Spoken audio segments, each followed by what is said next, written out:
اچھا جی، اب رام صاحب ایک بچہ اور ینگسٹر اس وقت دیکھ رہا ہے، وہ کہہ رہا ہے جی بڑا اچھا آپ کا اسٹوڈیو ہے، نیلے رنگ کے آپ کے صوفے، گفتم نشستم برخاستم، باتیں کرنا بڑا آسان ہے.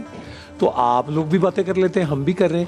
ہم سے اس وقت اگر ایک نوجوان جو کسی بھی کیپیسٹی میں پڑھ رہا ہے، کام کر رہا ہے، کسی بھی شعبے سے منسلک ہے، وہ آپ سے جاننا چاہتا ہے کہ رہنمائی فرمائیں کہ وہ کیا اپنے عمل میں ایسا لائے کہ کم از کم نہ وہ اس واہن کا حصہ بنے بلکہ وہ کچھ کنٹریبیوٹ کر سکے، تو کیا کرے وہ؟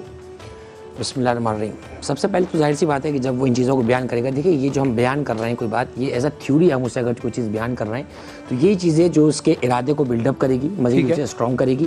اور یہاں کوئی بھی نئی بات ایسی نہیں ہو رہی، بالکل نہیں، کوئی ویل ری انوینٹ نہیں ہو رہا، باتوں کا ارادہ ہو رہا ہے، ان باتوں کو مختلف زاویے سے بیان کیا جا رہا ہے. لیکن اس کے بعد جو پریکٹیکلی ایک عملی یعنی اسٹیپ لینا ہے، وہ آپ نے بڑا اہم صورت استعمال فرمائی.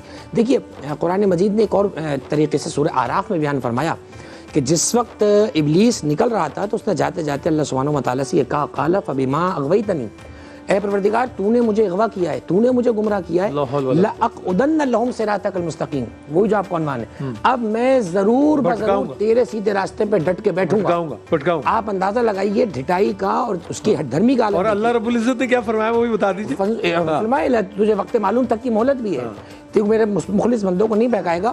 اب یہ جو، اور وہ لوٹ کے میرے پاس آئیں گے میرے پاس، اتنا یقین اللہ سبحانہ و تعالیٰ کو اور اللہ والے اس پہ اترے ہیں پورا. پھر فرمایا ثم لآتینہم من خلفہم ومن بین یدیہم ومن ایمانہم وعن شمائلہم. فرمایا کہ اب جب اس صراط مستقیم پہ جا کے بیٹھیں گے تو جو آگے سے آئیں گے ان کو بھی بہکاؤں گا، جو پیچھے سے آئیں گے ان کو بہکاؤں گا، جو دائیں بائیں سے آئیں گے ان کو بہکاؤں گا. وَلَا تَجِدُ أَكْثَرَهُمْ شَاكِرُونَ، تو اکثر کو شکر کرنے والا نہیں پائے گا. یعنی اسے مردود ہونے کے باوجود اپنی طاقت پہ اتنا یقین ہے کہ میں انہیں پورا بھٹکا دوں گا. اب اس میں بظاہر ایسا لگ رہا ہے کہ رحمان کا بندہ تو پھنس گیا، لیکن نہیں، اس نے 4 سمتوں سے اغوا کرنے کی اور دہشت گردی کی بات کی ہے. وہ یہ بھول گیا بدبخت 2 سمتیں ابھی بھی کھلی ہیں، ایک سمت زمین کی ہے اور ایک سمت آسمان کی ہے. اب بھی اگر کوئی چاہتا ہے کہ اللہ سبحانہ و تعالیٰ سے رابطہ پیدا کرے اور عملی آئے تو سجدے میں سر رکھ کے اللہ سے دعا کرے، اس کے بعد عملی طور پہ میدان میں لکھے. آپ نے خوبصورت جملہ کہا، موت سے خوف کیوں ہے؟ کسی نے امام حسین علیہ السلام سے پوچھا کہ ہمیں موت سے گھبراہٹ کیوں ہوتی ہے؟ فرمایا لأنکم عمرتم الدنیا وخربتم الآخرہ، تم نے دنیا کو آباد کر رکھا ہے، آخرت کو برباد کر رکھا ہے. چنانچہ اگر ہم واقعات پڑھتے ہیں اسلامی، وہ جو جنگ میں کود پڑنے والے اصحاب کے واقعات پڑھتے ہیں یا اہل بیت عظام کے واقعات دیکھتے ہیں، وہ کیا تھا؟ ان کے سامنے حقیقت دنیا اشکار تھی. وہ اسے زوال پذیر سمجھتے تھے، اس لیے موت کو گلے لگانے سے ڈرتے نہیں تھے. تو میں یہ سمجھتا ہوں کہ اس پہ من حیث الامہ، آپ نے اچھا جملہ کہا، ہمیں من حیث الامہ بات کرنا پڑے گا.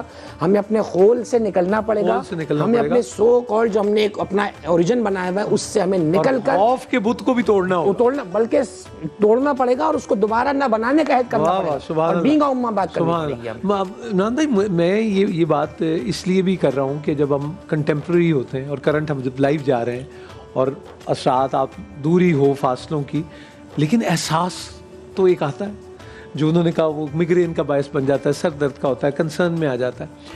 یہ سلسلہ، یہ سفر، اذکار کی تلاش رہتی ہے، روٹین بدلنے کی تلاش رہتی ہے، لیکن کہاں سے کیسے قدم بقدم اٹھایا جائے؟ ایک فرد قائم ربط ملت سے ہے تنہا کچھ نہیں، موج دریا میں بیرون دریا کچھ نہیں، کہاں سے؟ جتنی بھی دنیا میں خودکشی ہو رہی ہے، انسان ڈپریشن میں ہے، رب سے دور ہے، جتنی بھی بیماریاں ہیں جو آج ہم دین سے دور ہیں، سب چیزیں، اس کی امام غزالی رحمۃ اللہ نے بڑی خوبصورت بات فرمائی ہے کہ 4 چیزوں کی وجہ سے انسان کے اندر یہ ساری بیماریاں آ رہی ہیں. ان 4 چیزوں کی مشق کرنا شروع کر دے تو وہ مایوسی سے بھی نکل جائے گا اور اللہ کے ساتھ اس کی امیدیں لگنا شروع ہو جائیں گی. انسان کو جہاں سے امیدیں نظر آتی ہیں وہیں پر اپنی ساری صلاحیتیں کھپاتا ہے. وہیں پہ کالرز بھی آپ ضرور دیں جی، ہم کوشش کریں گے کال پہ. تو 4 چیزیں بنیادی طور پہ. نمبر 1 تو یہ ہے کہ اللہ کو پہچاننا شروع کریں.